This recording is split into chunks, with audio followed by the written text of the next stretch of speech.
didampingi Wakil Menteri Hak Asasi Manusia kepada Mugianto Sipin, disilakan.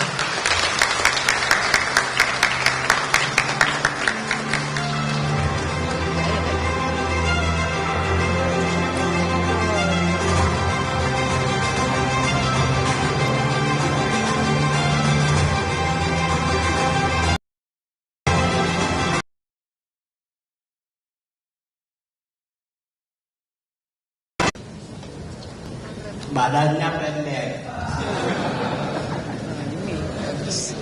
tapi nadanya panjang.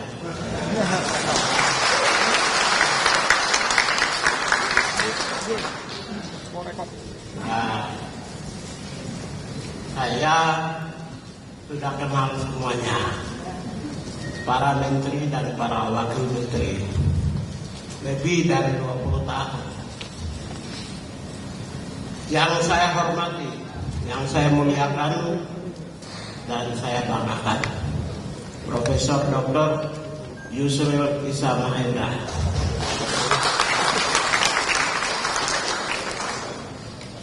Menteri Koordinator Bidang Hukum, Hak Asasi Manusia dan Imigrasi.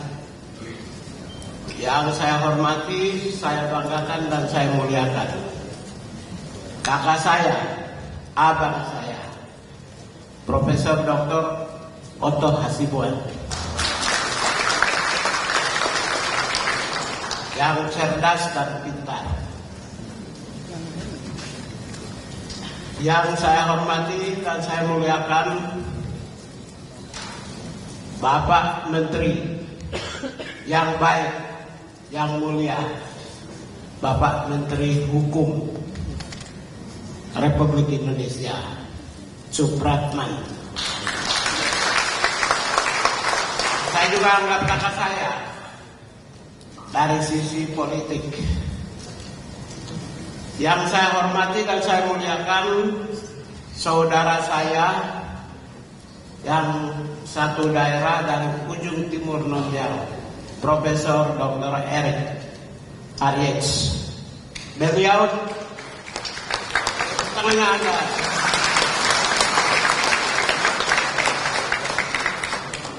Beliau dosen waktu saya masih demo-demo di lapangan. Jadi beliau nulis banyak artikel waktu itu.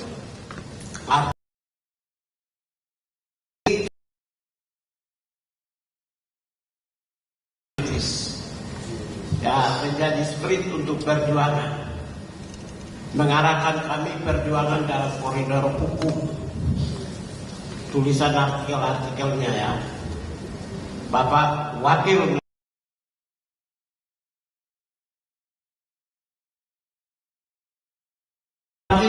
dan saya muliakan Bapak Menteri Imigrasi dan Masyarakatan, Komisaris Jenderal Andrianto. Mohon maaf, saya tidak menyebut gelar karena saya tidak hafal. Yang saya hormati Pak Wakil Menteri Imigrasi dan Lembaga Kemasyarakatan Republik Indonesia, Bapak Simli Karim.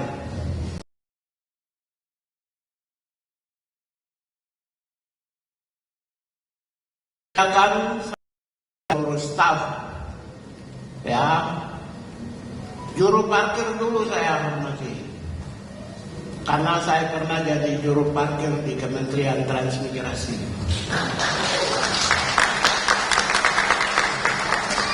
Mereka ada di sini nggak? Ada yang masuk nggak? Setelah itu saya juga pernah menjadi pegawai honor di Kementerian Trans. Jadi saya hormat pegawai honor.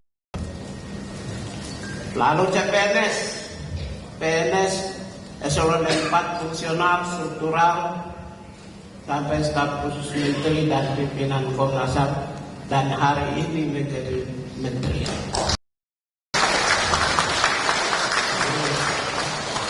Begitu panjanglah saya mendaki Gunung Kartens dengan perjuangan yang berliku-liku. Jadi pegawai negeri, saudara-saudara sekalian, ya kita saling hormati karena belum tentu juru parkir itu tetap menjadi juru parkir. Jangan-jangan jadi juru mudi. Nah,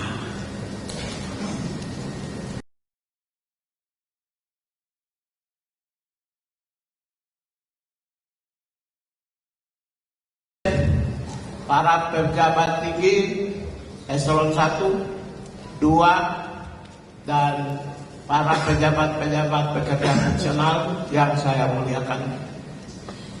Saya merasa berpindah tempat dari kehidupan normal ke kehidupan formal. NP, normal itu N, Natalius. P,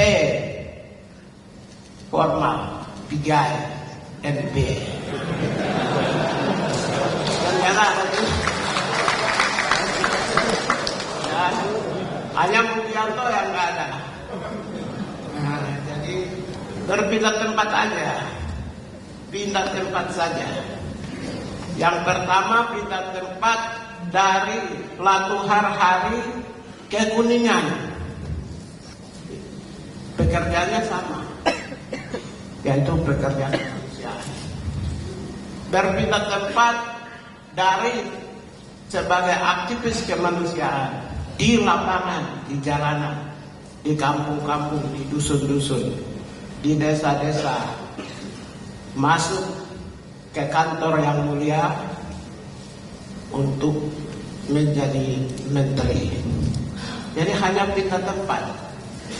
Saya setiap hari, maaf agak sedikit bahasa sederhana, setiap hari soal hak asasi manusia itu pekerjaan saya yang saban hari saya ada pada diri saya. Di rumah saya berpikir HAM, di jalanan saya pikir HAM, di kampus juga bicara tentang HAM. Lebih dari 100 kali di televisi dialog saya bicara tentang HAM. Jadi soal aspek masalah-masalah substansial tentang hak asasi manusia merupakan bagian dari kehidupan saya. Dan kebetulan saya dengan Pak Wakil Menteri, kami aktivis di lapangan, aktivis PRD, SNIT, elemen D. Hanya dia kita di kelompok Cipayung, saya di Pemkri. Nah, bedanya di situ. Kami dua, tapi sama-sama aktivis. Nah, dunia aktivis itulah yang menerpa kami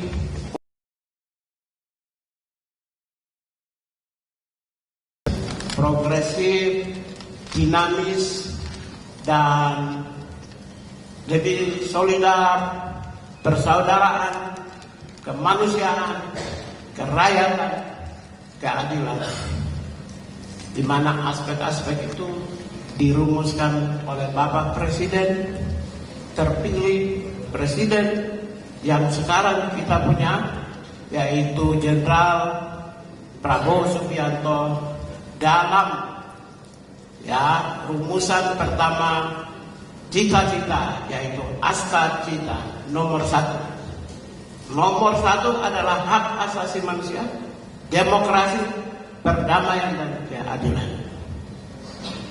Dari itulah sebenarnya ketika kita menerjemahkan cita-cita ini, maka ada keinginan besar Pak Prabowo, Presiden Republik Indonesia, untuk membangun atau melaksanakan kebijakan berbasis nilai-nilai atau yang dijiwai oleh semangat nilai kemanusiaan, keadilan, demokrasi, dan perdamaian. Oleh karena itu, karena ingin bangun Indonesia berbasis hak asasi manusia, kebijakan berbasis hak asasi manusia, pembangunan berbasis hak asasi manusia, maka dibikinlah ruang yang namanya Kementerian Hak Asasi Manusia. Itu artinya, ya, Kementerian Hak Asasi Manusia adalah kementerian yang melaksanakan pembangunan hak asasi manusia. Ya, ini agak berbeda ya. Pembangunan HAM. Lain dengan Komnas HAM. Komnas HAM mengawasi pembangunan HAM. Berarti pengawas di sini yang bangun diawasi. Potret pembangunan itu banyak, fisik dan non fisik. Karena itu arah kebijakan termasuk sistem budgeting juga harus diarahkan kepada pembangunan HAM. Jadi pekerjaan tim ini harus memahami dalam konteks pembangunan hak asasi manusia. Tidak bisa dipotret Kementerian HAM itu sebagai pengawas. Ada 3 kebijakan tugas pemerintah yang diamanatkan oleh konstitusi kita berdasarkan konstitusi dunia. Yang pertama adalah penghormatan terhadap HAM, yaitu membuat regulasi dan lain. Yang kedua adalah melindungi warga negara. Dan yang ketiga adalah memenuhi kebutuhan hak warga negara. Yang ketiga aspek ini adalah bagian dari pembangunan HAM. Maka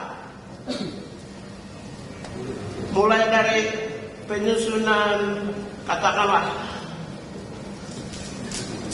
visi misi strategi sampai dengan penyusunan anggaran, itu harus diarahkan dalam konteks potret pembangunan HAM. Kalau pembangunan ada fisik non fisik. Karena itu kalau fisik non fisik tidak bisa hanya diberikan anggaran yang kecil. Tak bisa. Ini kerjaan tim ini. Coba dirumuskan kembali. Ya, coba dirumuskan. Bagaimana kalau saya bilang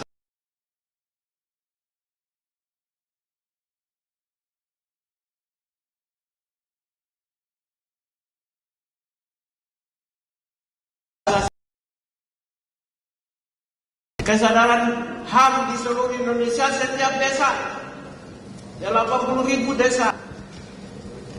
Tapi kalau saya nggak bisa, saya tidak dikasih,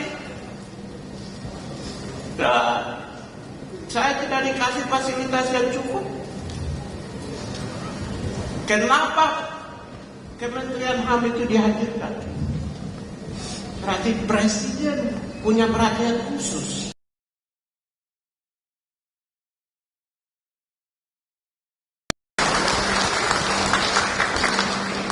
Saya prajurit presiden, tanpa Kementerian HAM pun saya bisa dapat. Saya 20 tahun ikut dengan presiden dalam 30 tahun saya mengenal presiden. Bagi saya tidak ada hubungan. Kenapa presiden mau bikin Kementerian HAM? Berarti ada sesuatu besar yang mau dibikin. Maka tim transisi rombak itu anggaran.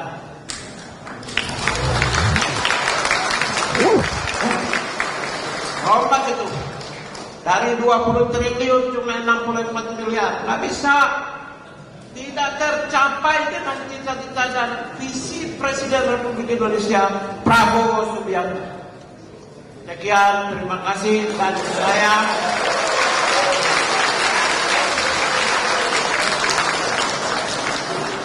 saya ini tidak mengenal siapa tim transisi ya. Saya nggak mau tahu. Yang jelas pokoknya tim, bukan individu. Pokoknya tim ya. Dan saya menyampaikan terima kasih. Saya diterima dengan baik di tempat ini oleh Pak Sekjen, Pak Dirjen, dan saudara-saudara yang nanti menjadi bagian dari pasukan saya di Kementerian HAM, dari Direktorat Jenderal HAM. Saya berharap kita menjadi bagian dari satu kesatuan keluarga besar. Sebelum saya mau ingin sampaikan sebelum saya tutup, 5 tahun di Komnas HAM, saya komisioner terbaik. Hasil polling dari staf.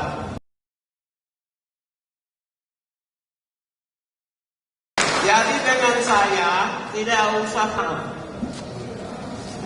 tidak usah formal, yang biasa-biasa saja. Ya, ini gaya pidato saya aja berbeda kan.